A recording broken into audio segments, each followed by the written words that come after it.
اس اکثریتی فیصلے کو ختم کیا اور پشاور ہائی کورٹ کے فیصلے کو انٹیکٹ رکھا. اس کے روئے رواں تھے جی یہ جسٹس ایس ایم عتیق شاہ صاحب. جی ہاں, ان کو پشاور ہائی کورٹ کے مستقل چیف جسٹس بغیر تھا. کوئی یہ چھوٹی سیٹ ہے؟ جو کام انہوں نے کر دیا تھا سر, پارلیمنٹ سے پاکستان تحریک انصاف کا نام کوئی ختم کر دیا, کوئی چھوٹی بات تو نہیں ہے نا سر. تو جسٹس عتیق شاہ صاحب کو پشاور ہائی کورٹ کا چیف جسٹس مقرر کر دیا گیا ہے. تو جناب یہ آج سارا کام ہوا.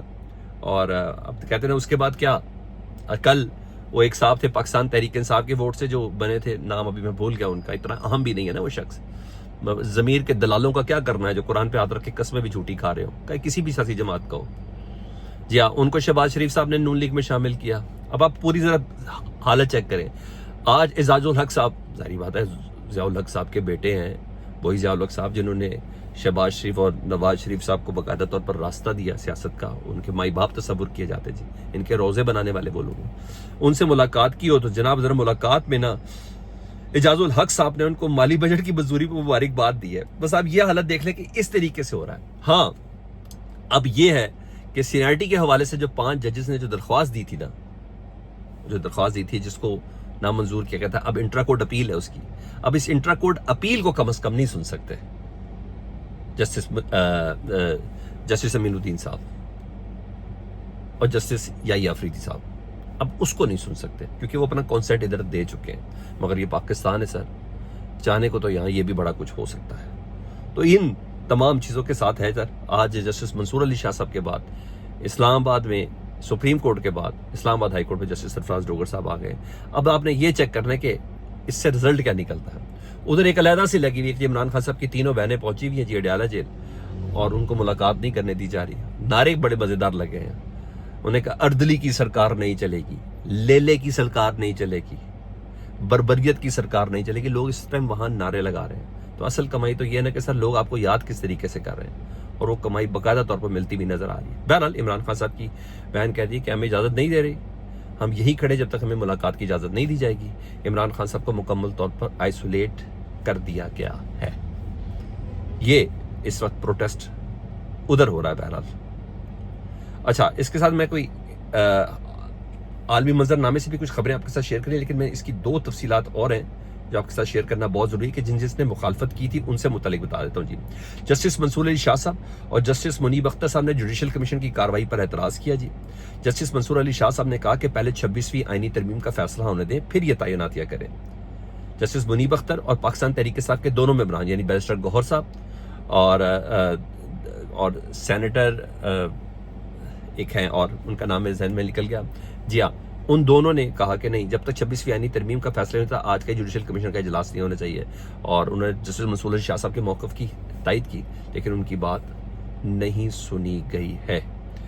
اچھا جی, اس کے ساتھ میں نے آپ کو بتایا کہ اس وقت 3 بہنیں ادھر پہنچی ہوئی ہیں, یہاں سب چل رہا ہے. وہاں پاکستان کے لیے آج ایک اچھی خبر یہ ہے کہ ان کو پاکستان کو یونائٹڈ نیشنز سیکورٹی کونسل کا صدر بنا دیا گیا جی. اب ذمہ داریاں تو ہیں پاکستان کے پاس. یہ خبریں اس حوالے سے چل رہی ہیں.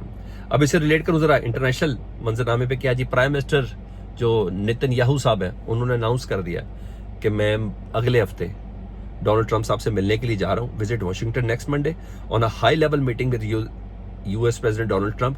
According to a news agency, the discussions are expected to focus on negotiating at ceasefire in Gaza and hostage agreement in order and the تقریباً 55 فوجی بھی ہے نا اسرائیلی جو اس وقت حماس کے پاس ہے, انہوں نے کہا ہم اس کو نیگوشیٹ کرنے کے لیے جا رہے ہیں. بہرحال ڈونلڈ ٹرمپ صاحب اس ٹائم چائنا کا بھی ماسک کھول کے بیٹھے ہیں. ایلان مسک کو انہوں نے ملک بدر کرنے کی ویسے ہی دھمکی دے دی ہوئی ہے. تو اتنی پوزیشن ڈونلڈ ٹرمپ صاحب کی ادھر بہتر نظر آ نہیں رہی ہے. اس خبر کے ساتھ اٹیچ کروں کہ جو تازہ ترین حملے ہوئے ہیں کچھ سر, وہ میں نے آپ کو بتانا. رشیا نے انوائٹ کیا ہے سر کس کو, جو ابھی شام کے جو سربراہ ہیں جو اب ایک ڈیل کے ساتھ امریکہ جن کے اٹیچمنٹ کروا رہا ہے جس پہ آج ڈونلڈ ٹرمپ صاحب نے پابندیاں ختم کر دی ہے. جی ہاں, ولادیمیر پوٹن صاحب نے انوائٹ کیا ہے سیرین اتھارٹیز کو فرسٹ رشین عرب سمٹ ان اکتوبر میں. انہوں نے کہا اگر آپ ہمارے پاس آئیں تو ہم نے بات کرنی کہ خطے کو لے کے کیسے چلنا ہے. یہ خبر اور اس کے ساتھ اٹیچ کروں جی 3 افراد مارے گئے ہیں جی یوکرین کے تازہ ترین حملے میں جو انڈسٹریل ایریا میں رشیا میں انہوں نے کیا تھا ڈرون کا. اس حملے کی فوٹیج بھی جاری ہو گئی ہے. روس نے جاپان کے سمندر میں بڑی بحری مشقیں شروع کر دی ہیں. اس کی ویڈیوز بہت رچ ہیں, تو اس کا مطلب ہے یہاں بھی کچھ چیز کک ہوتی ہوئی نظر آ رہی ہے. یہ سر ہے میرے لیے آج پاکستان کی خبریں زیادہ اہم اس لیے تھیں. میں آگے اس تفصیل میں جا سکتا تھا کہ ایران کا کیا معاملات ہے, کیا چیزیں, نہیں. ابھی میرے لیے یہ اہم تھا.